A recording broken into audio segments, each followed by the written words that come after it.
Hello, how are you today? I hope you feel great. In this video, we will discuss about two topics. Start from the example of artificial reproduction in plants, and then we will continue by learning how does it works.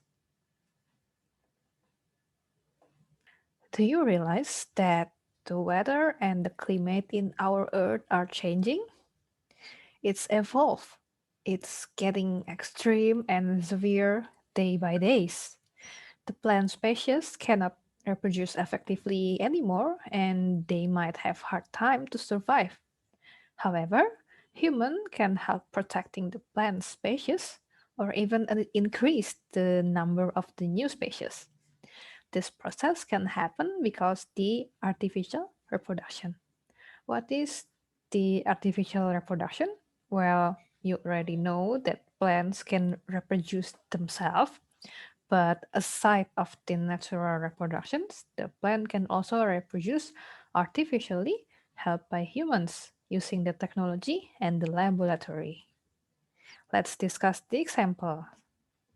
There are four types of artificial reproductions in plants, starting from the simple one, such as the cutting and layering, until the complex way, such as the grafting and micropropagation.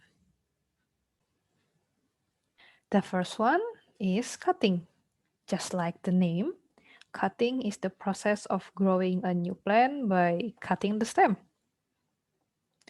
The process of cutting is very simple, but there are several things that needs to be considered.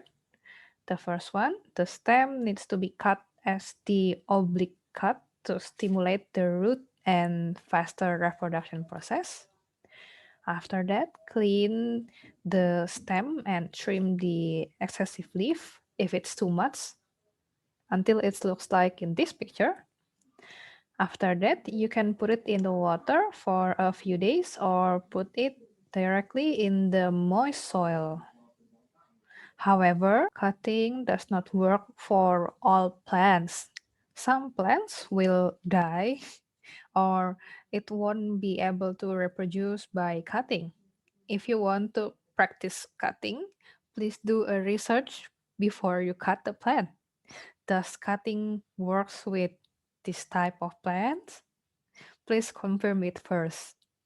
The example of plant that will reproduce easily by cutting are the cassava, frangipani, and mango tree. The second one is layering.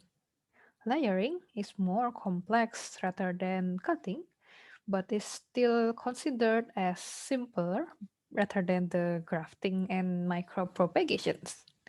So, the process of layering start from bend down the stem and then cover it with the soil so that this stem can reproduce again. The stem that can be bent for layering are the young and pliable stems to avoid the injury of the stem. Rather than bend down the stem to the land, there's another method called the air layering. So, in air layering, this is the modification model of layering where the soil is wrapped around the open wounded stem. The soil around the stem must be kept moist to keep the plant alive. After a few days, the root will be growing itself.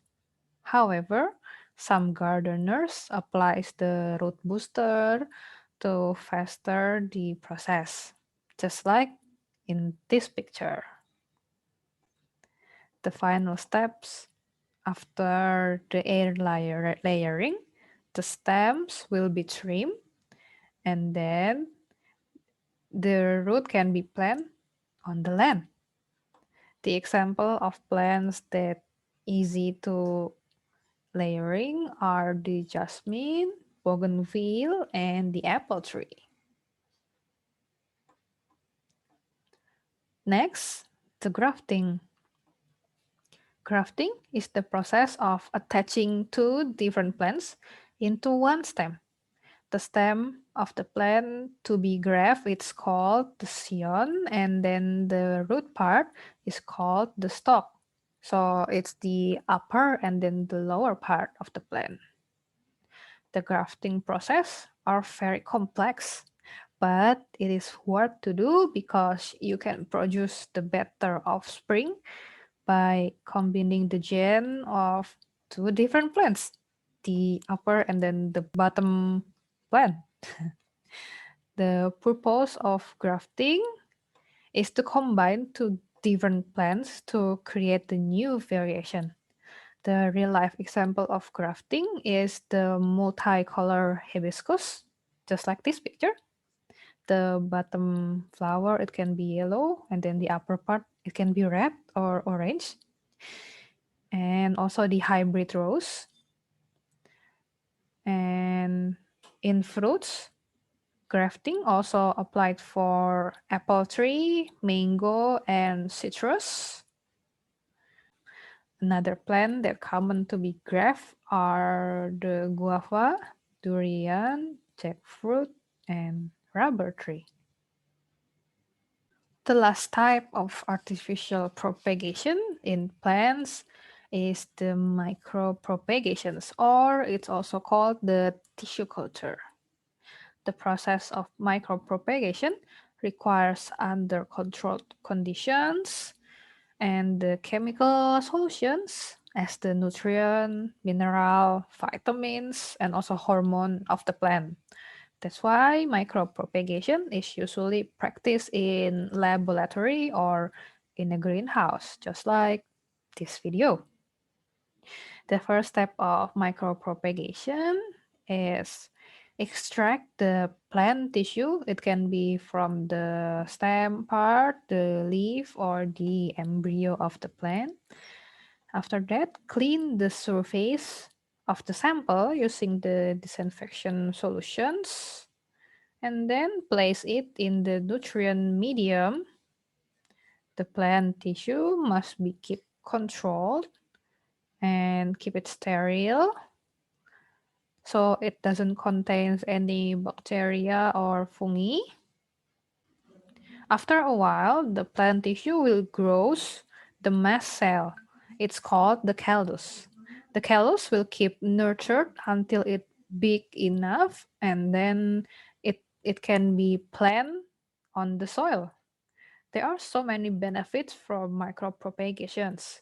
We can plant the rare or endangered plants that took a long time to grow, or maybe it is difficult to grow under the natural conditions.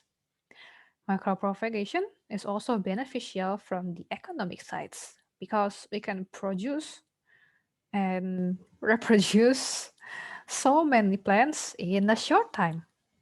The common plants for micropropagations are the gerbera, orchid, chrysanthemum, and begonia flower.